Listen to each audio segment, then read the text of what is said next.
মানে কি বলতাম ভাই, বলেন। মানুষ দুই টুকরো গোস্ত খাওয়ার জন্য কি পরিমাণ যে বিয়ার চাপ দিতেছে ভাইয়া, এটা বললে প্রকাশ করা যাবে না। জি।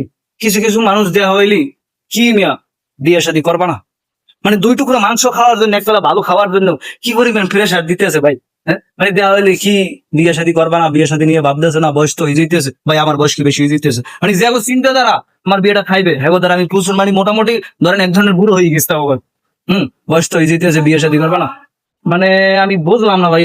মানুষ দুই টুকরা মনে করেন যে মাংস খাওয়ার জন্য কি পরিমাণ যে চাপ দিতে চাপ দিক থেকে, এটা মনে করেন আমরা প্রকাশ করা যাইতেছে না। ঠিক আছে ভাই রে, তোকে যদি মাংস এত খাইতে মনে চায় তাহলে আমার লাগে দেখা কর। ঠিক আছে, যেই হোটেলে ভালো গরুর মাংস পাকা আমি তো কইন দিয়ে খাওয়াম, তাও আল্লাহ রাস্তে এই চাপটা দিস না।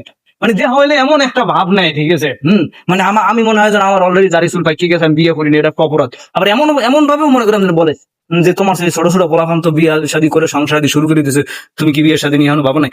আরে কাকা, যারা বলতেছেন, আরে ভাই ব্রাদার, যারা এগুলো বলতেছো তাদেরকে বলতেছে আমি বিয়ে করতে আসি না, আমার ভালো লাগে না, কইনে যখন মন চাইবে করবো। ঠিক আছে, এটা নিয়ে তোমার টেনশন কি আছে আমি তো বুঝি না কিছু। এটা নিয়ে টেনশনের কি আছে?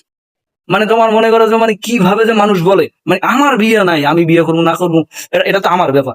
আমার এটা নিয়ে টেনশন না, টেনশন আশেপাশে যারা আমার বিয়ে খাওয়ার জন্য বই রয়েছে এগো টেনশন, এগো মনে করেন যে প্রচুর পরিমাণে টেনশন। ঠিক আছে, যে বিয়েটা কেন করতেছি না, মানে এমন ভাবে রিয়েক্ট করে। ঠিক আছে, হ্যাঁ, মানে আমার মনে করেন যে আমার বিয়ে করা খুব ইম্পর্টেন্ট বিষয় হয়ে গেছে, এটা যদি আমি না করি আমি মনে করেন একটা অপরাধের জড়িত আছি, বিয়ে করলে হয়তো সেটা অপরাধ না।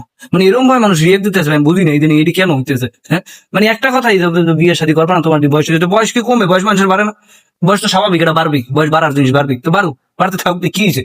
হ্যাঁ, যদি ভাই ভাই সত্য কথা কই, এগুলো সত্য কথা, যদি খাইতে মনে চায় বললেন যে ভাই আমার বিয়ের খাওয়ান খাইতে মনে চায়, ভাই আপনি নিয়ে হোটেল আমি পেট ভরে গরু গোস্ত দিয়ে খাওয়ান, তো আল্লাহর রাস্তায় দেখা হইলে এরকম কথা কইেন না। মানে দুই টুকরা মাংস খাওয়ার জন্য মানুষ কি পরিমাণ চাপ দিতে আছে, কি পরিমাণ প্রেশারের ভিতরে আছি ভাই, এটা বললে প্রকাশ করা যাবে না। এরকম পরিস্থিতিতে অনেকেই আছেন, ঠিক আছে, কমেন্টে জানাইয়েন যারা এরকম বলে। যদি নগদ আপনার সাথে দেখা হয়েছে তখন এই কথা বলে, তাহলে আপনার কি গরুগ্রস্ত খাইতে মন চায়, তখনই আপনি নগদ বলবেন যে আপনি কি গরুগ্রস্ত খাইতে মন চায়, চলেন চলেন হোটেলে চলেন, আপনি পেট ভরে গরুগ্রস্ত খাই, তো এই কথা কই না ভাই। বিয়ে যখন দরকার হবে করবো, সমস্যা নাই, দেখবেন শুনবেন। যার মন চাইতেছে করতেছে, যার মন চায় না করে না। আমার যখন মন চাইতে আমিও করবো। ঠিক আছে, মানে মানে যা হইলে তোমার বয়স হয়েছে, আমার হেটার বয়স হয়েছে, ভাইয়া কি বয়স হয়েছে, আমার সে বড় বড় মানুষ বিয়ে না করে বইয়ে রয়েছে। হ্যাঁ, গোস্ত খাইতে মন চাইলে কইবেন, ঠিক আছে, হোটেলে নিয়ে ব্যাট করে খাই খাওয়াই দিন, তো এই সুতো দিয়ে না খাওয়ার, এই সুতো দিয়ে না। ঠিক আছে, দুই টুকরা গোস্ত খাওয়ার জন্য মানুষের প্রেশার দেন।